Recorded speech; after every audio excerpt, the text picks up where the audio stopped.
Welcome to another episode of the Hat Collecting Talk Show, where we talk about the many metaphorical hats that people wear throughout their lives, and also related things like age, mental health, schedules, community, and more.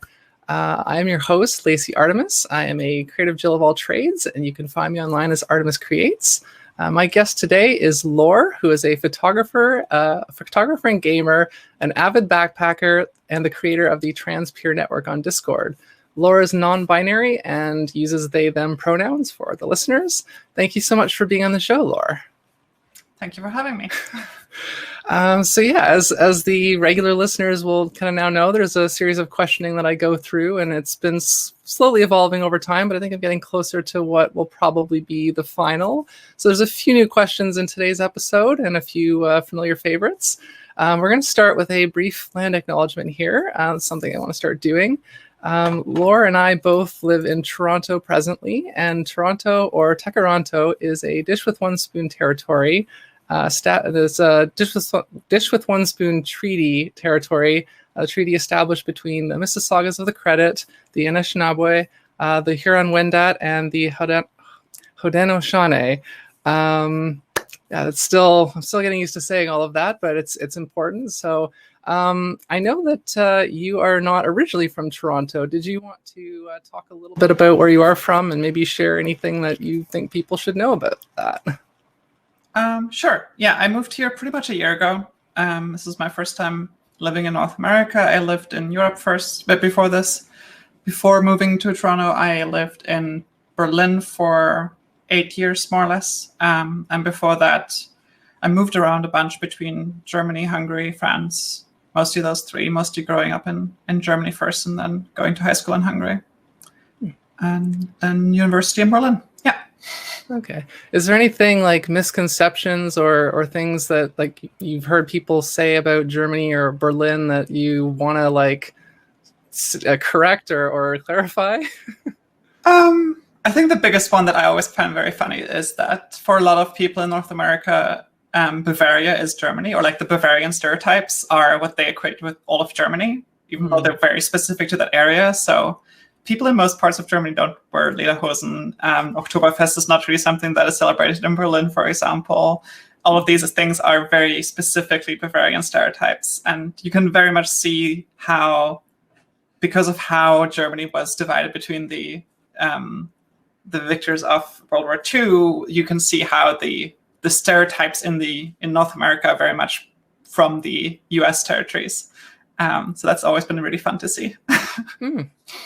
So a thing I did forget to just mention, I realized, sorry not to change the subject suddenly, but I'm excited to say that by the time you're listening to this or watching this, the show is on Spotify. It is live there, and it should also be on iTunes or Apple Podcasts. And I'm trying to get it out to as many different places as I can, because I know not everyone will want to sit and watch, an hour of video or whatever. So I'm excited about that. It's kind of a new step for me. I haven't done like Spotify and stuff before. We're going to head into the questioning here. So the first question, as we're all familiar with, is what are some things that you're currently working on?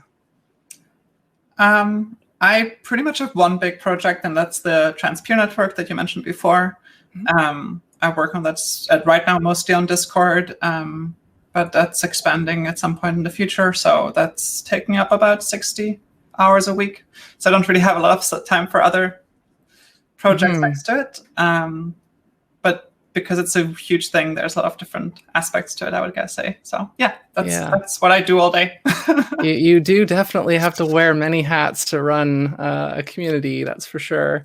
I remember seeing a tweet from you at one point about like how it wasn't really your plan to start a Discord server. It just kind of like, can you talk a little bit more about that? How did that actually come about? Sure. So the first beginning, I would say, that I can pinpoint was last year, American Thanksgiving, where I just, all throughout the day, people were talking about how it's difficult because either they can't be with their families or they have to be with their families, or like all of these things. Like for queer people in general, like just being with family is often very difficult. And I was sitting here on the couch and I was like, well, it's Thursday. I'm in Canada. Thanksgiving has already happened. I don't really care. So let's just do something nice for people who need a space or need some place to be. And so I just tweeted out my Discord and was like, hey, just join me on Discord. Let's hang out with it. At that point, I was at like 1,200 followers or something. So the amount of people who came was not that big. It was like 4 or 5 people who showed up during the night.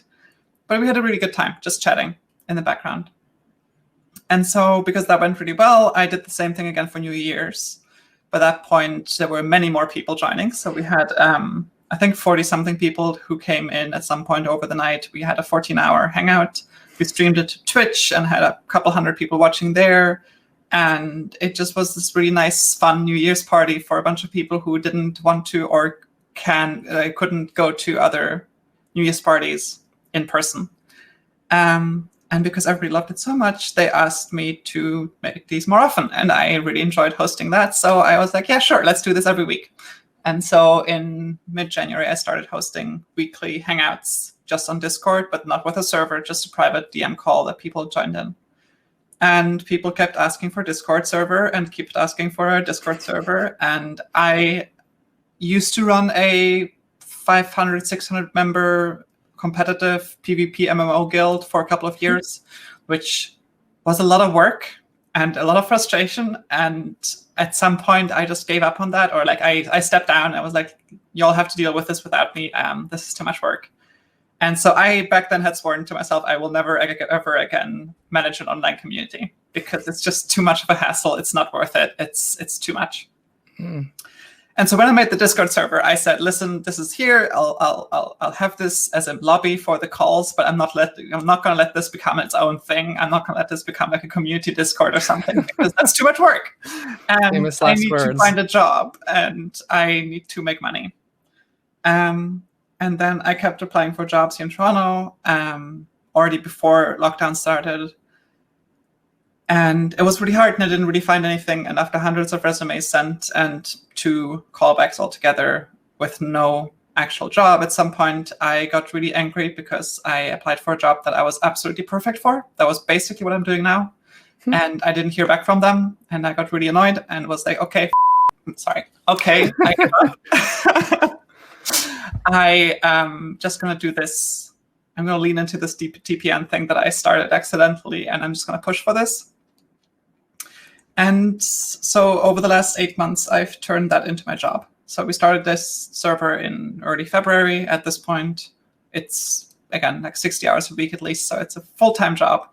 I'm getting some money on Patreon, and that helps. It's not a full-time salary yet, but we're getting there. And yeah, it was a quick little thing that I started and just kept growing and growing and growing. And now we are at almost 800 members. And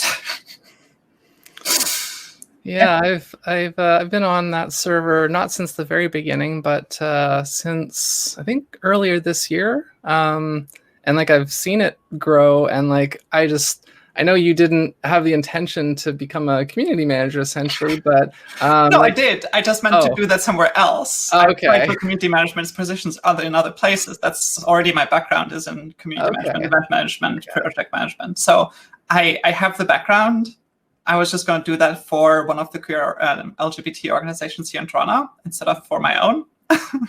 See, it's interesting because this has come up on previous episodes where we talk about how like you want to do something, you do something, and you're trying to get like someone to pay you to do it. And a lot of times we're just sort of, maybe forced isn't the right word, but just we end up doing it ourselves anyways. And sometimes we get lucky and it actually takes off and it becomes what we wanted anyways, if not quite the way we expected. And sounds like this has kind of been that for you, except without the like, proper salary.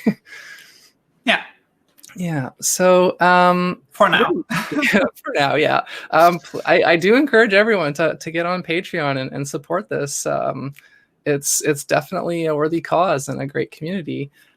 So the next question here on our list is, when you were a child, when you were young, do you remember what you wanted to be or to do when you grew up?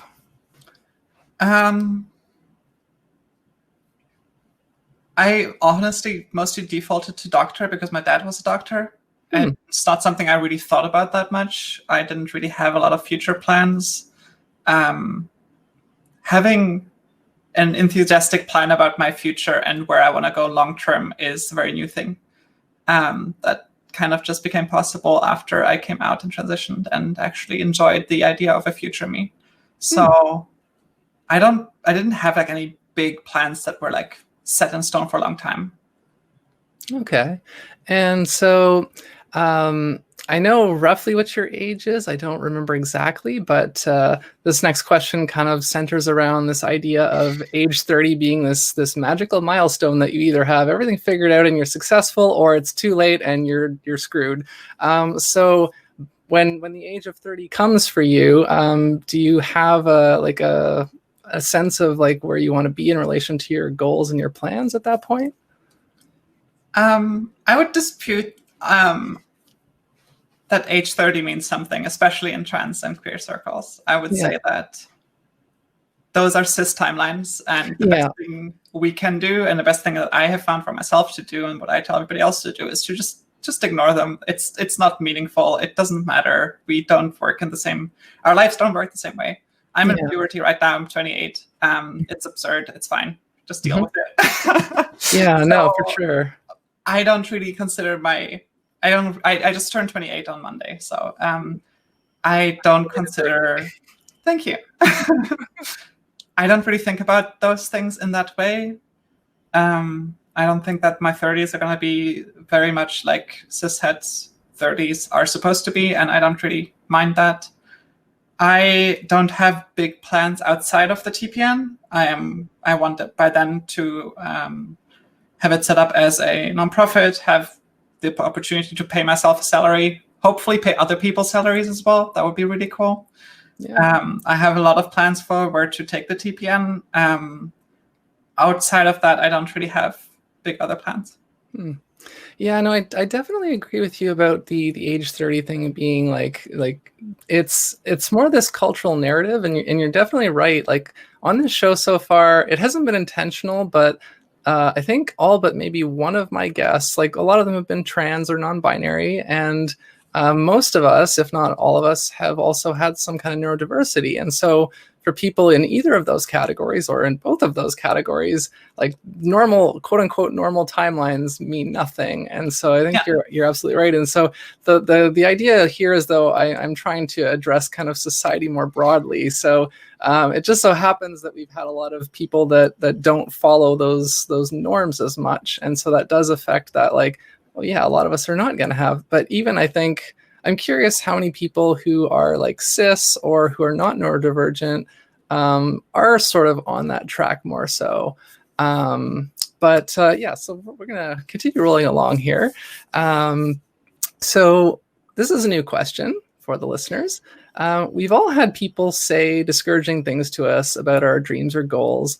But I thought to kind of do like a bit of a more fun twist on this, I would ask, has there ever been like an obviously or hilariously bad piece of advice that you've heard given to someone or given to yourself? I'm sure there's many that I just don't remember. I'm not very good at recalling things I don't like.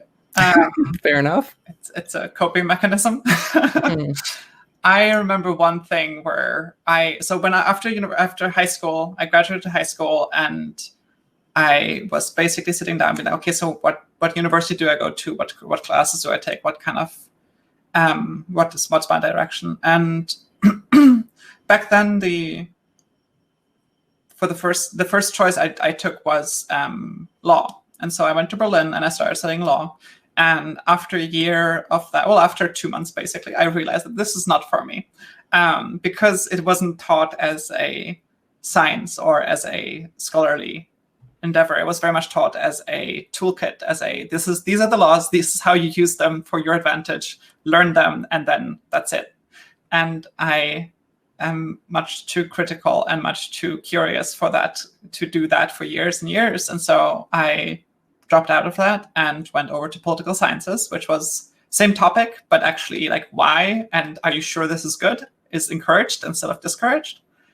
And my granddad got very upset because in his mind, you need to do law, you need to do STEM or you need to do.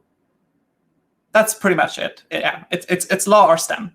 So he's a doctor, and he decided that this was a bad mistake for me because I should have picked something more reasonable to study.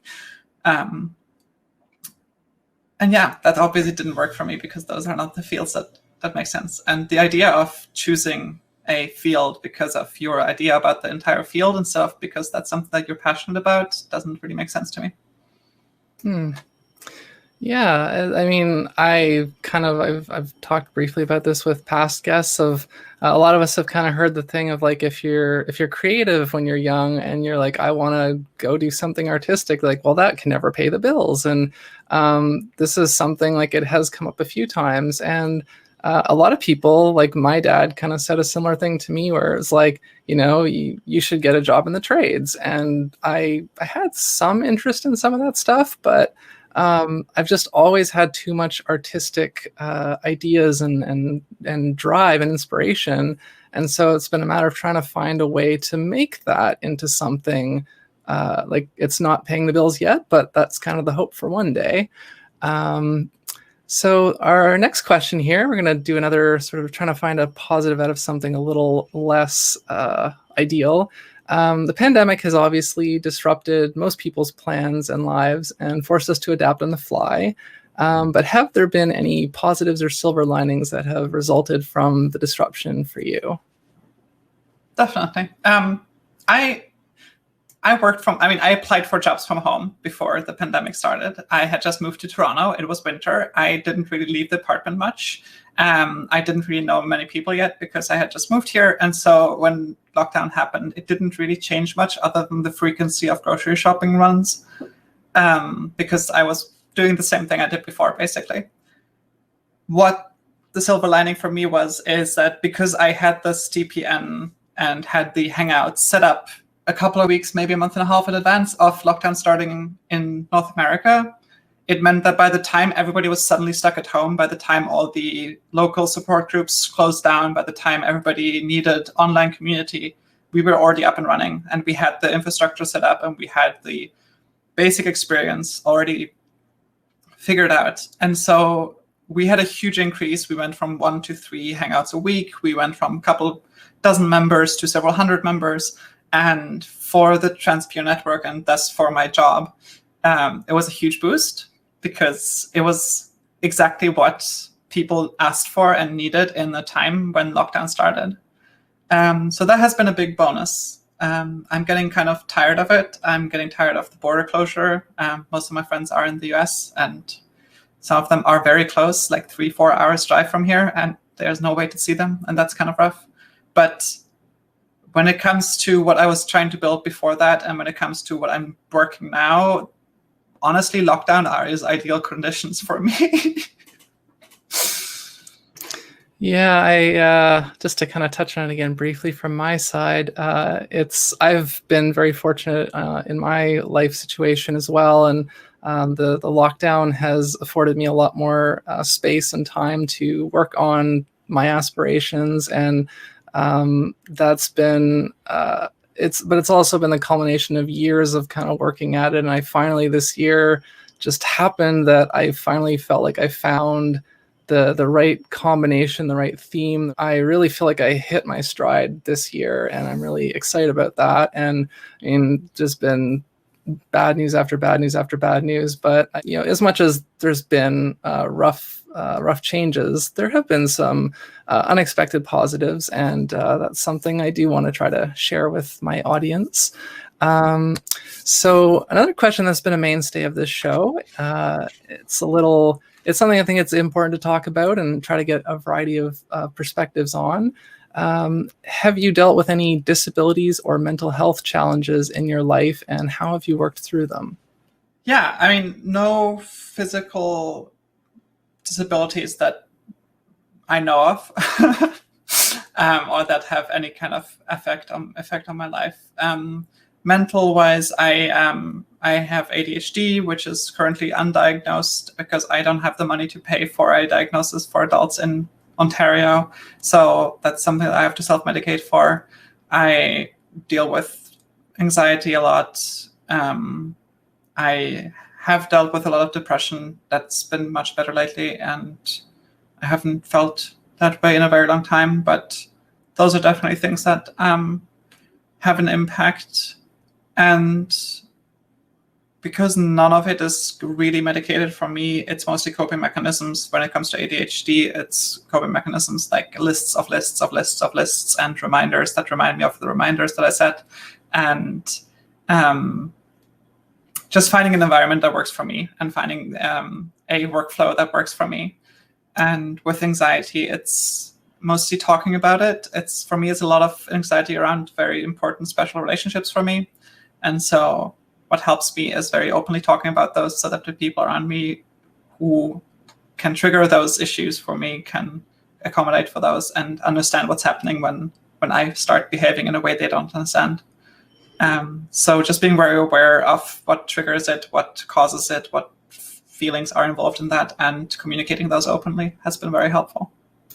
Yeah, definitely. And that actually brings up a good point that is kind of when I was hanging out with Flower, actually a guest from episode 3, I was hanging out at their apartment a little while ago, and they were having a mental health episode while I was there, and I had never experienced that particular type of an episode before, and I had absolutely no idea what to do. And so thankfully Flower's wife was there, and I said, is Flower okay? And then they kind of took care of it. But then that made me think, going forward with my friends, if they confide in me or confide publicly that they have any kind of mental health issue or even disability, maybe it's not mental, and say, okay, what do you need? Like when we're spending time together, what do you need? How can I help? How can I not make it worse unintentionally? Yeah. And I think that's something to be aware of for everybody. So thank you for bringing that to light. So this next question, perhaps a little bit redundant, but just in case you have a little bit more that you want to say about it, to people who are under 30 and feel lost and not sure what to do, I know you said we kind of all like it, but is there any like more specific thing that you might want to say to those people? God, it's hard to give advice to people who are, my age and in my situation, especially because I don't know what I'm doing. I'm just doing things. But for me, that's been working out really well. So for me, what helps, and like this is something I don't like to give advice on because everybody's different. Everybody has different backgrounds, different abilities around these things. I have the luxury and privilege to be able to just kind of do my thing, and I'm allowed to fail. And that makes a huge difference. I am allowed to fail. And if I completely, utterly fail, I have something to fall back on that is going to protect me. And that means that I have been able to just kind of go with it and be like, I'll figure it out when I get there. I don't have to have a 5-year plan. I have a 2 months plan, and I have a vague idea of the direction I want to move in long term. So for me, it's been very much a following my passion and following my interests and following what I know I'm good at instead of what brings in enough money to pay the bills. But I'm very uncomfortable suggesting that as a general piece of advice because that comes from a place of immense privilege and in a financial economic sense. So yeah, I'm not sure I'm the right person for this. Yeah, no, absolutely. And ADD just struck me again because, again, I've mentioned before the challenge of being both the host and the producer at the same time. I can't literally do both at once. So I'm trying to like listen as intently as I can, but also try to be aware of like noise so I can mute myself. And sometimes I think of something I want to say while the guest is talking, and by the time they finish talking, it's gone, which just happened to me. So I guess I definitely know that feeling. Yeah. I mean, that's the blessing and the curse of ADD.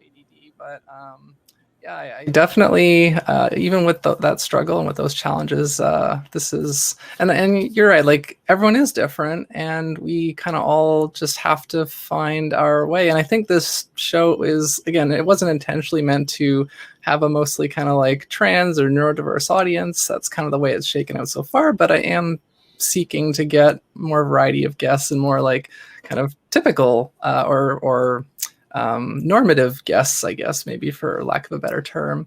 And since I can't remember what I wanted to say, I'm just going to move on. Yeah, I've got copious show notes here for the listeners, and even so, things still get away from me sometimes. So the next question here, and this is one that I have asked on previous episodes. Do you have a peak time of day? I know I've talked to you kind of a bit more privately about this, or on some of the TPN calls, but this comes to the idea that I've seen, if you've ever seen these like charts or graphics, maybe on social media, where they talk about these like famous artists like Beethoven or Picasso, and like what their daily schedules are like and how they compare, like which one are you most like? And I thought it's kind of a funny idea, but so I'm just asking different people because it's interesting to see where different people fall. I do not have a schedule. So I go to bed somewhere between midnight and 4 a.m. and I wake up somewhere between 6 and 10 a.m., I guess. And so I don't really have, because I don't have a job that like requires me to be in a certain place at a certain time, because sometimes I work until 1, 2 a.m. on the TPN Hangouts, because I have a lot of friends in very, very, very different time zones from North America.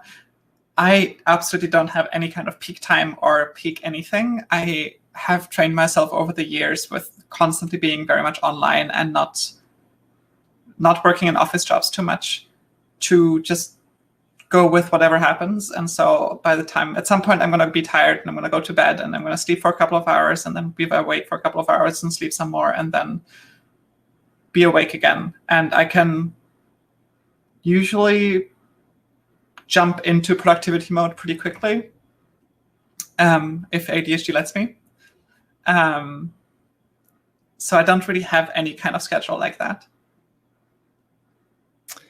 Yeah, that makes sense. Because I still have an actual day job, although it's a very flexible one, and I've been working in a pretty flexible job for a few years now. So my schedule is closer to like a typical kind of 9 to 5, but like again, since the shutdown, like I've been working from home full time since March, so my day is very kind of like malleable. As you mentioned, the different time zones, there are a few people from other continents that I'm talking to about coming on the show, so trying to coordinate that, especially Australia, that's a really tough one.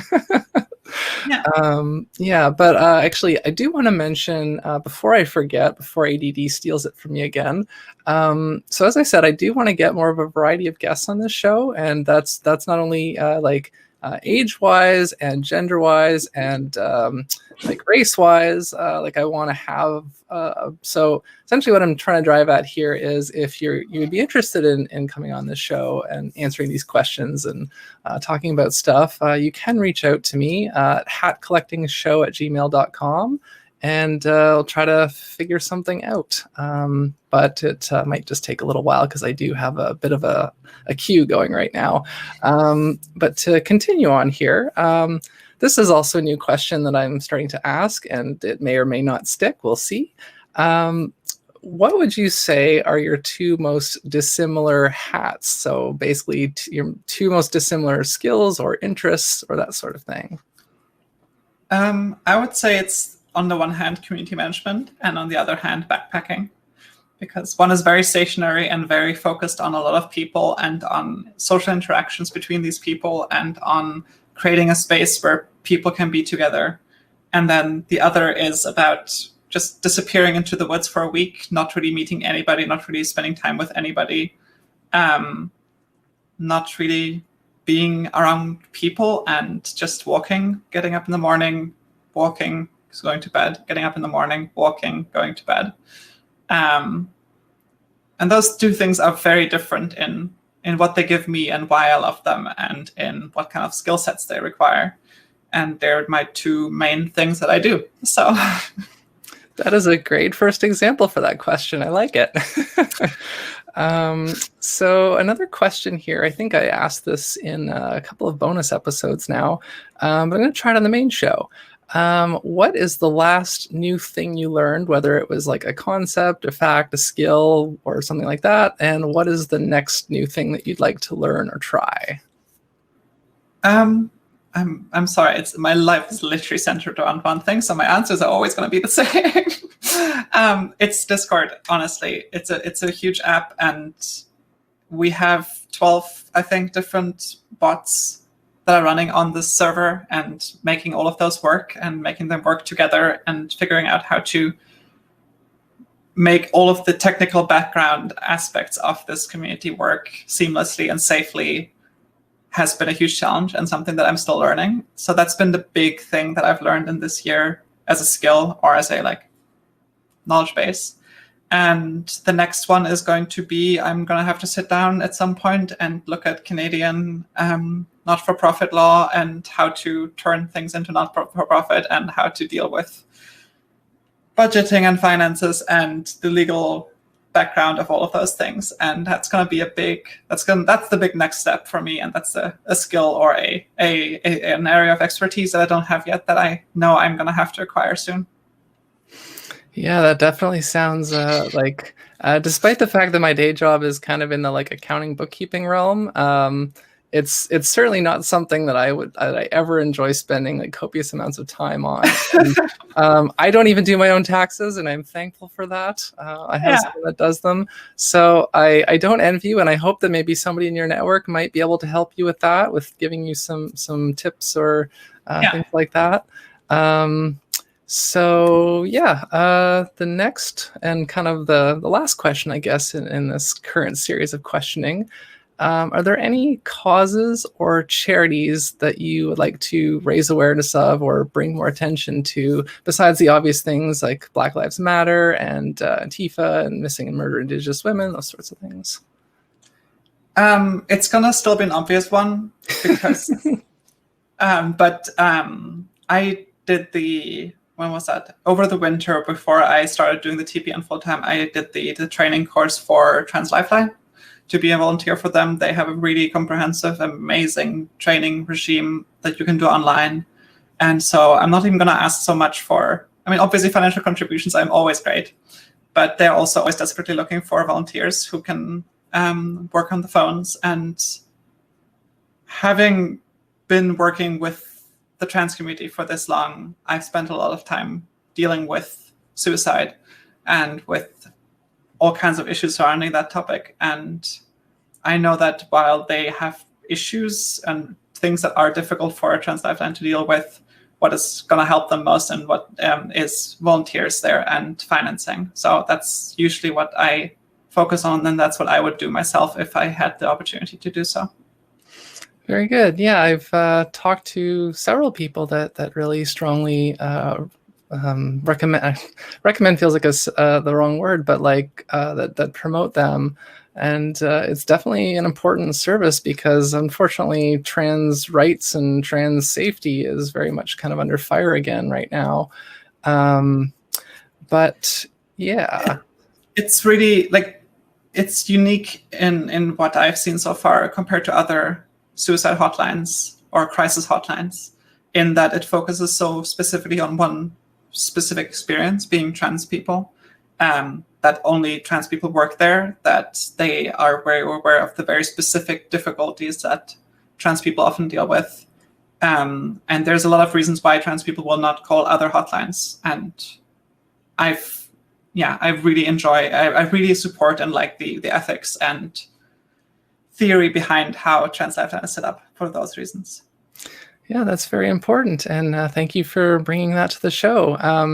As I don't know if I've explicitly said this before or not, but the show does aim to be both educational and entertaining, and to bring awareness to things. So, and of course, to kind of help build some more community. So it's really great to get to talk to people who are kind of doing all those things. And as you kind of mentioned, immense privilege, that is something that this is part of why I'm doing this as well, because I have a lot of privilege as well. And as the show grows and more people are watching and listening, I do want to kind of get more things out that people should know about and that they might would actually support if they knew that they exist. So that is great. So now we're going to get into, or I guess the home stretch here. The final thing is doing the plugs. So if anyone wants to find you online, to connect with you, to follow what you do, where should they go to do that?